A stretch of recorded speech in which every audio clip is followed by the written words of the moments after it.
నమస్కారం ప్రేక్షకులందరికీ. ఇది సిద్ధగంగా మఠం తుమ్కూరులో ఉంది. ఇక్కడ కుమారస్వామి గారు, శివయోగి కుమారస్వామి ఎలా జీవించారు, అతను ప్రజలకి ఎలా ఉపయోగపడ్డాడు, అతను చేసిన దాన ధర్మాలు, కార్యక్రమాలు, ఇటువంటివన్నీ ఒక స్మృతివన ఉద్యాన కేంద్రం ఒకటి ఉన్నది. అందులో ప్రతిదీ అతను చేసిన కార్యక్రమాలు వివరణాత్మకంగా, సృజనాత్మకంగా చిత్రీకరించారు బొమ్మల రూపంలో. చాలా బాగా ఉన్నది. ఇక్కడ చూడండి, స్వామి పాదాల పైన నమస్కరిస్తూ ఉన్నారు ఒక భక్తుడు. మా పిల్లలు కూడా బాగా చూస్తున్నారు ఆ వీడియోని. ఆ దృశ్యం చాలా అద్భుతంగా ఉన్నది. ఇది ఎంట్రన్స్ అండి పార్క్కి. ఇక్కడ అతను విద్యార్థులకి పాఠ్యాంశాలు బోధిస్తూ ఉన్నారు. ఇది చాలా చక్కని విషయం. పురాతన కాలంలో స్కూల్స్ ఏమీ లేవు. అప్పుడు శాండ్ మీద రాసేవాళ్ళు. ఇక్కడ స్వామివారికి మాట్లాడుతూ ఉన్నారు పరిచయకులు. ఇక్కడ పిల్లలు ఆడుకోవడానికి కూడా మనకి ప్లే స్టేషన్ కూడా ఉన్నది. చాలా బాగుంటుంది పార్కులో. విద్యార్థులకు పుస్తకాలు పంపిణీ చేస్తున్నారు.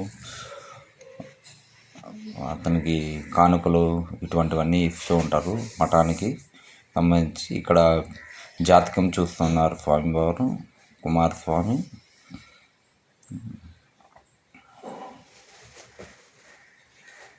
చాలా అద్భుతమైన పార్క్ అండి ఇది. చాలా బాగున్నది.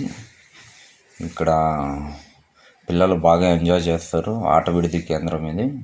కట్టెలు కట్ చేయుచున్న దృశ్యము స్వామివారు. అక్కడ మొక్కలకి నీరు పోస్తున్నారు.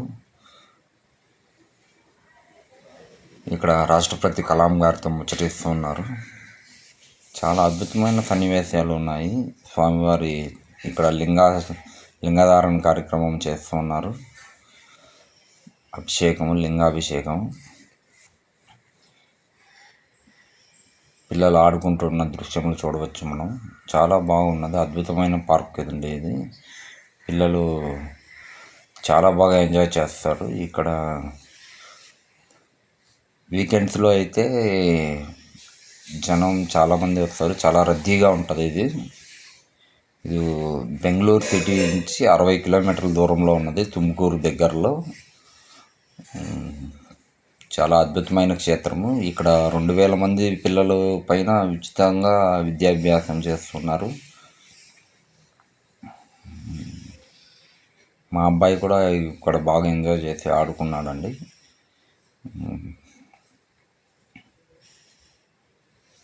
మా పాప అయితే ఆ చిలకను చూసి చాలా ముచ్చటగా ఉంది అంటూ ఉండేది. ఇక్కడ మా పాప జారే బండ మీద జారుతూ ఉన్నది.